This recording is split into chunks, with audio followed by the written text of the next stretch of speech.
Arafat Rahman cocoa ছিলেন ক্রীড়া সংগঠক।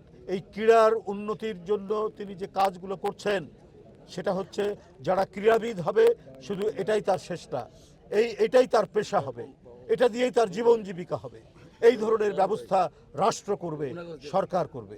আজকে ক্রীড়ামন্ত্রী এখানে আছে যে ক্রীড়ার উপর একটি বিশ্ববিদ্যালয় করা হবে। আজকে আমি মনে করি যে প্রধানমন্ত্রী জনাব তারেক রহমান এবং তার একজন একান্ত সহকর্মী হিসাবে, সতীর্থ হিসাবে অত্যন্ত যোগ্য ক্রীড়ামন্ত্রী এখানে তার যে আরাধ্য যে কাজগুলো সেই কাজগুলো সুসম্পন্ন করবেন, মানে এই সময়ের মধ্যেই করতে পারবেন। এটা সুসম্পন্ন হলে পরেই আরাফাত রহমান কোকোর আত্মা শান্তি পাবে। কেউ কেউ বলছেন, আজকে আমি হাসিনার কথা বললাম, কিন্তু আজকে প্রকারান্তরে ৭১কে ছোট করার জন্য, ৭১কে ইতিহাস থেকে মুছে দেওয়ার জন্য বর্তমানেও কোনো রাজনৈতিক দল প্রচেষ্টা চালাচ্ছে। এবং এই ৭১ স্বাধীনতা মুক্তিযুদ্ধের সাথে যে নামটি অবিচ্ছিন্নভাবে জড়িত, শহীদ রাষ্ট্রপতি জিয়াউর রহমান স্বাধীনতার ঘোষক, তাকে মুছে ফেলার একটা খুব গভীর চক্রান্তের প্রচেষ্টা চলছে। আমি বলি যে কাকে খুশি করতে চাচ্ছেন? নিশ্চয়ই পলাতক ফ্যাসিস্টকে খুশি করার জন্যই কি আপনারা এই কাজগুলো করছেন? এই প্রশ্ন তো আজকে জনগণের, এই প্রশ্ন আজকে মানুষের মুখে মুখে।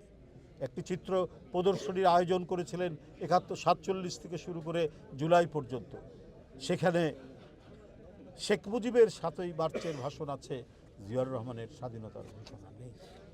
পরে অনেক ব্যাখ্যা দেওয়ার চেষ্টা করছেন, কিন্তু আমরা তো দেখেছি সেই উপস্থিতি, মানে তাদের সেই যে প্রদর্শনীর যে ধরন আমরা দেখেছি।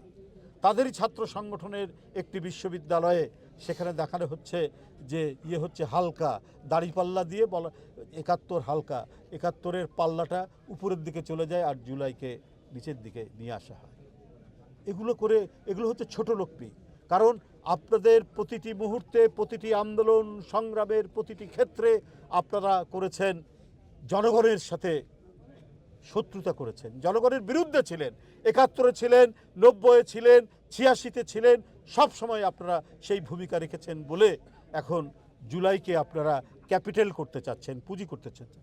কী ভূমিকা ছিল আপনাদের? আমরা তো প্রকাশ্যভাবে জনাব তারেক রহমানের নির্দেশে বারবার ছাত্র নেতাদের কমপ্লিট শাটডাউন, বাংলা ব্লকেড, প্রত্যেকটি কর্মসূচিকে সমর্থন করা হয়েছে বিএনপির পক্ষ থেকে। এবং জনাব তারেক রহমান সেই সময় তিনি বিএনপির ভারপ্রাপ্ত চেয়ারম্যান, তিনি লন্ডন থেকে বারবার ছাত্র জনতার সেই আন্দোলনে তিনি সমর্থন দিচ্ছেন এবং সবাইকে সেই আন্দোলনে অংশগ্রহণ করতে বলেছেন। তো এটা তো ইতিহাস, এটা তো ডকুমেন্টেড।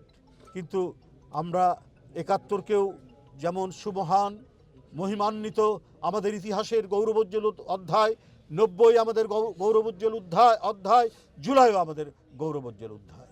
বিএনপির সব মিলিয়ে ছাত্রদল, শ্রমিক, বিএনপির নেতৃবৃন্দ সহ ৪৫০ মানুষ মারা গেছে এই জুলাই গণ অভ্যুত্থানে। এটা আপনারা যদি মুছে ফেলার চেষ্টা করেন, মানুষের হৃদয়ের মধ্যে যে ইতিহাস লেখা আছে, মানুষের মনের মধ্যে যে ইতিহাস লেখা আছে, সেই ইতিহাসকে আপনারা বুঝতে পারবেন না।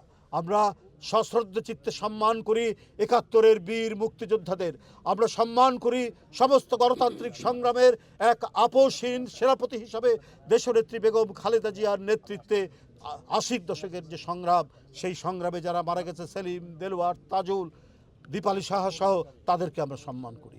বন্ধুরা আমার, আমরা সম্মান করি জুলাইয়ের মুগ্ধ, ওয়াসিম আকরাম, আবু সাইদ সহ, আহনাফ সহ যারা আত্মদান করেছে, প্রত্যেকটাই মহিমান্বিত। দেশে দেশে সবার সাথে দ্য নিউজ।